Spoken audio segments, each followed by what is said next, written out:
नमस्कार, Rajasthan top 10 news में आपका स्वागत है। आइए बात करते हैं आज के तमाम ताजा खबरों पर। बवाली बाबा के नाम से मशहूर और हमेशा सुर्खियों में रहने वाले जयपुर के हवा महल से भाजपा के विधायक बाल मुकुंद आचार्य ने जनसंख्या नियंत्रण कानून को लेकर बड़ा बयान दिया। बाल मुकुंद आचार्य ने कहा कि अब ये कानून आना चाहिए कि 4 बेगम और 36 बच्चे अब नहीं चलेंगे। राजस्थान विधानसभा में भी कई लोग ऐसे हैं जिनके कई पत्नियां और बच्चे हैं, लेकिन अब ऐसा नहीं चलेगा। उन्होंने कहा कि पिछले कई सालों से वो खुद निरंतर मांग कर रहे हैं कि एक देश एक कानून। क्या कानून लाने जा रहे हैं आप लोग? मैं अपनी स्वयं की राय इसमें देता हूँ। पिछले कई वर्षों से मैं निरंतर ये मांग कर रहा हूँ कि एक देश एक कानून। जब कश्मीर की भी हमने बात कही तो आज कश्मीर में धारा 370 हटने के बाद में पूरे देश का जो कानून है वही कश्मीर में है। नहीं तो कश्मीर में कभी जाते थे तो ये कहा जाता था कि आप भारत से आए हो, तो मन में पीड़ा होती थी कि भारत का और कश्यप ऋषि की धरती तपोस्थली, हमारा तो वहां से ज्यादा जुड़ा हुआ। माँ सरस्वती का उद्गम है और अनगिनत हमारे देवी देवताओं की माँ सत्य कथाएं हैं। आज भी ये कहते हैं कि 33 कोटि देवता वहाँ विशेष दिवस मनाए जाते हैं, इसलिए कश्मीर में आते हैं। तो ये पीड़ा थी हमारे को कश्मीर को लेके, तो बहुत अच्छा रहा। आदरणीय प्रधानमंत्री जी का और गृह मंत्री जी का, अमित शाह जी का धन्यवाद है कि 370 हटा के आज देश में सुख शांति समृद्धि और एक कानून। मेरा निवेदन है स्वयं की ओर से, एक आम नागरिक होने की तरफ से मैं निवेदन करता हूँ और ये मांग बहुत समय से हम लोग करते आ रहे हैं। एक देश एक कानून है।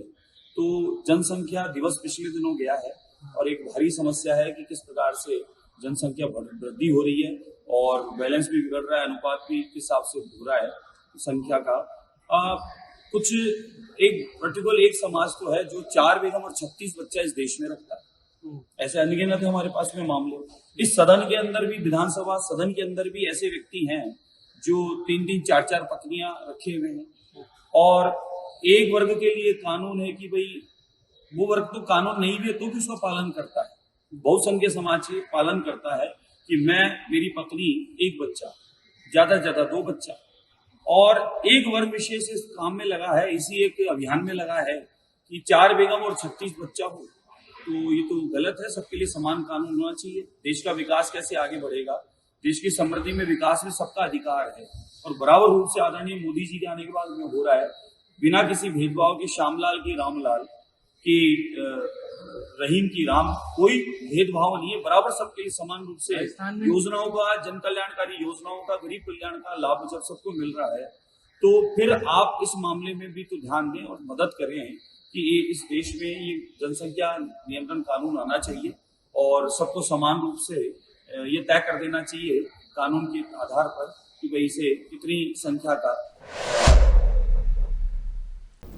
सवाई माधोपुर से पूर्व विधायक दानिश अबरार जी अब पब्लिक से माफी मांग रहे हैं क्योंकि इन्हें शायद अब अपनी गलती का एहसास हो गया है। ये वही दानिश अबरार हैं जो मानेसर प्रकरण के वक्त पायलट के साथ थे, लेकिन अपना फायदा देख पाला बदलकर गहलोत गुट में शामिल हो गए थे। और अब जब गहलोत जी कुर्सी पर नहीं है तब दानिश कह रहे हैं कि इन्हें अपनी गलती का एहसास हो गया है, क्योंकि दानिश को इस बार जनता ने ऐसी पटखनी दी है कि इनके होश ठिकाने आ चुके हैं। समझ गए हैं कि सचिन पायलट से पंगा लेकर इनका भला होने से रहा, लिहाजा पायलट साहब से मंच पर आकर जनता से माफी मांग रहे हैं। दौसा से कांग्रेस के सांसद मुरारी लाल मीणा ने वृक्षारोपण कार्यक्रम में हिस्सा लिया। इस दौरान उन्होंने लोगों से ज्यादा पेड़ पौधे लगाने की अपील की। साथ ही दौसा में होने वाले विधानसभा के उपचुनाव को लेकर भी अपनी प्रतिक्रिया दी। मुरारी लाल मीणा ने कहा कि उपचुनाव में भी कांग्रेस ही बाजी मारेगी। मुरारी लाल मीणा इस मौके पर सचिन पायलट की तरफ भी तारीफ भी करते दिखे। राजस्थान विधानसभा में सोमवार को जमकर बवाल हुआ। पीसीसी चीफ गोविंद सिंह डोटासरा ने सदन में भजनलाल सरकार को जैसे ही पर्ची सरकार कहते हुए संबोधित किया तो सत्ता पक्ष के विधायक और मंत्री गुस्से से लाल हो गए। उन्होंने जमकर डोटासरा का घेराव किया। इसके बाद नेता प्रतिपक्ष टीकाराम जूली ने उठकर डोटासरा की ओर से मैदान संभाला और सत्ता पक्ष पर तगड़ा वार किया। जयपुर में अवैध अतिक्रमण पर भजनलाल सरकार का बुलडोजर जमकर गरज रहा है। इसकी शुरुआत खुद मुख्यमंत्री भजनलाल शर्मा के विधानसभा क्षेत्र से शुरू हुई। जयपुर के गोपालपुरा बाईपास से गुजर की थड़ी तक 3 किलोमीटर क्षेत्र में हुए अतिक्रमण पर पीला पंजा चल रहा है, जहां कुछ व्यापारी कार्यवाही का विरोध कर रहे हैं तो कुछ खुद ही अतिक्रमण हटा रहे हैं। यहाँ अतिक्रमण हटने के बाद जेडी शहर के 9 जोन के चिन्हित 11 जगहों पर अगले 15 दिन तक कार्यवाही जारी रही। राजस्थान के राजधानी जयपुर में रोहिंग्या और घुसपैठियों को चिन्हित कर बाहर करने की तैयारी की जा रही है। दरअसल जयपुर शहर में संचालित हटवाड़ों में व्यापार करने वालों और स्ट्रीट वेंडर्स को अब नगर निगम नए सिरे से पहचान कर लाइसेंस जारी करेगा।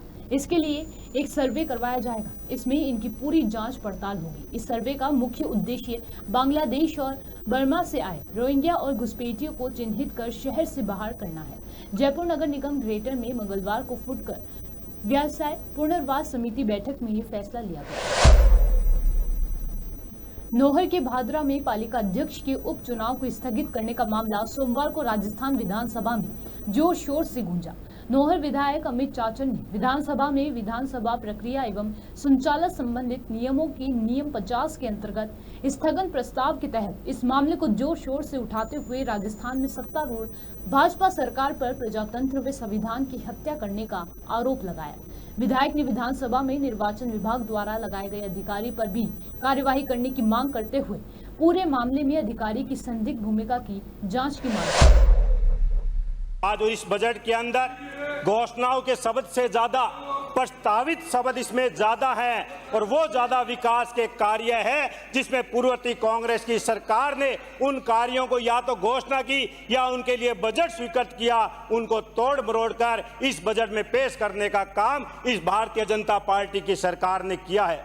हम पिछले 3 दिनों से पक्ष व विपक्ष के इस बजट से बहस के अंदर चर्चा सुन रहे हैं और माननीय सत्ता पक्ष के सदस्यों के द्वारा बहुत बड़ी बड़ी बातें की जा रही है। संविधान की बात की जा रही है, लोकतंत्र की रक्षा की बात की जा रही है, देश के प्रधानमंत्रियों की वाहवाही की जा रही है, लेकिन शायद उनको ये पता नहीं कि चुनाव में देश की जनता ने इनको आईना दिखाने का काम किया है। अगर आप लोकतंत्र की बात करते हैं तो लोकतंत्र उस दिन कहां चला गया था जब देश की लोकसभा के अंदर 100 से अधिक सांसदों का निलंबन एक साथ किया गया था क्योंकि सांसद आपके खिलाफ कोई आवाज न उठा सके। उस दिन देश का लोकतंत्र कहां चला गया था जब देश के अन्नदाता, देश का पेट भरने वाले हमारे किसान दिल्ली की सड़कें घेर कर बैठे थे।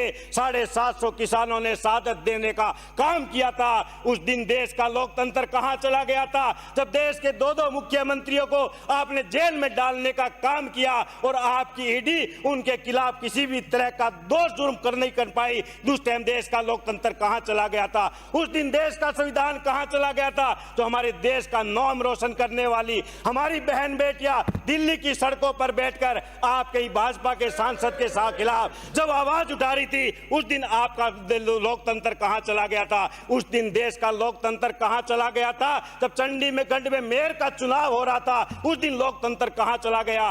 उस दिन लोकतंत्र कहां चला गया जब कोटा के अंदर शांतिपूर्ण धरना प्रदर्शन किया जा रहा था? देश की हमारे राजस्थान की जनता की आवाज को उठाया जा रहा था। आपके ही द्वारा विधायकों के ऊपर, नेता प्रतिपक्ष के ऊपर, अध्यक्ष के खिलाफ मुकदमे करवाए गए, तब लोकतंत्र कहां चला गया था? उस दिन लोकतंत्र कहां चला गया था जब 8 जुलाई को पूरे राजस्थान की जनता ने लोकतंत्र का वो काला दिन देखा कि पार्षदों को नगर पालिका में बिठा के रखा और आपने चुनाव करवाने का काम नहीं किया। उस दिन लोकतंत्र कहां चला गया था? मैं पूछना चाहता हूं, उस दिन लोकतंत्र कहां चला गया जब ईडी सीबीआई के माध्यम से कोई भी व्यक्ति, कोई भी नेता, कोई भी पत्रकार, कोई भी साहित्यकार आपके खिलाफ आवाज उठाता है, महंगाई के खिलाफ बोलता है, भ्रष्टाचार के खिलाफ बोलता है, तो उसमें आप उनको जेल में डालने का काम करते हैं। कहां चला गया वो लोकतंत्र? आपके मुख से संविधान की बातें, आपके मुख से लोकतंत्र की बातें अच्छी शोभा नहीं देती। क्यों? आप तो वो लोग हैं जो मुंह में राम रखते हैं,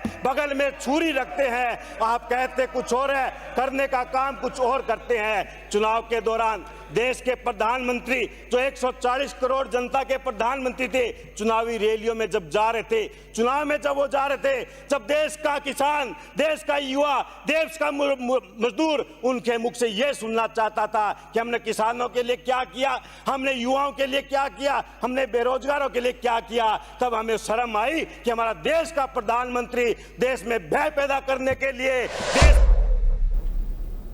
कोटपुतली समेत आसपास के इलाकों में मंगलवार सुबह अचानक बारिश का दौर शुरू हुआ। करीब 1 घंटे से ज्यादा समय तक बारिश की झमाझम लगी रही। आसमानी अमृत किसानों के लिए राहत तो कस्बे वासियों के लिए आफत बन गया। करीब 1 घंटे से ज्यादा समय तक हुई बारिश ने प्रशासन के जल निकासी के तमाम दावों की हवा निकाल दी। मानसून पूर्व नालियों की सफाई नहीं होने से जल भराव की समस्या उत्पन्न हुई है। सावन का पवित्र महीना आ चुका है और साथ ही कांवड़ यात्रा का उत्साह चरम पर है। इस साल 22 जुलाई से शुरू हो रहे सावन में कांवड़ियों और श्रद्धालुओं के लिए भारतीय रेलवे ने खास इंतजाम किए हैं। हाँ, सही सुना आपने। श्रावणी मेले के अवसर पर श्रद्धालुओं की सुविधा के लिए कई विशेष ट्रेनें चलाई जा रही हैं। राजस्थान में अलग अलग जिलों में झमाझम बरसात की गतिविधियों को लेकर अलर्ट जारी किया गया है। वहीं हम आपको बता दें कि 24 घंटे के अंदर मानसून एक बार फिर से एक्टिव हो गया है। यानी मानसून ट्रफ लाइन के एक्टिव होने से राजस्थान के मौसम में फिर जबरदस्त बदलाव देखने को मिल सकता है। मौसम विभाग की माने तो पिछले 24 घंटों में पूर्वी राजस्थान में कहीं कहीं पर भारी वर्षा दर्ज की गई, तो वहीं कुछ जगहों पर मेघ गर्जन के साथ मध्यम से भारी वर्षा दर्ज की गई है। पश्चिम राजस्थान की बात करें तो कहीं कहीं पर मेघ गर्जन के साथ हल्की बारिश दर्ज की गई है। बीते 24 घंटों में राजस्थान के पूर्वी हिस्सों में बारिश टोंक में सबसे ज्यादा 89 मिलीमीटर और पश्चिमी राजस्थान के गीड़ा बाड़मेर में 30 मिलीमीटर बरसात दर्ज की गई। पिछले 24 घंटों में राज्य में सर्वाधिक अधिकतम तापमान जैसलमेर में 41.3 डिग्री तथा सर्वाधिक न्यूनतम तापमान 30.5 डिग्री जैसलमेर में दर्ज किया गया। राजस्थान टॉप 10 न्यूज में आज के लिए सिर्फ इतना ही। देखते रहिए पॉपुलर टीवी। धन्यवाद।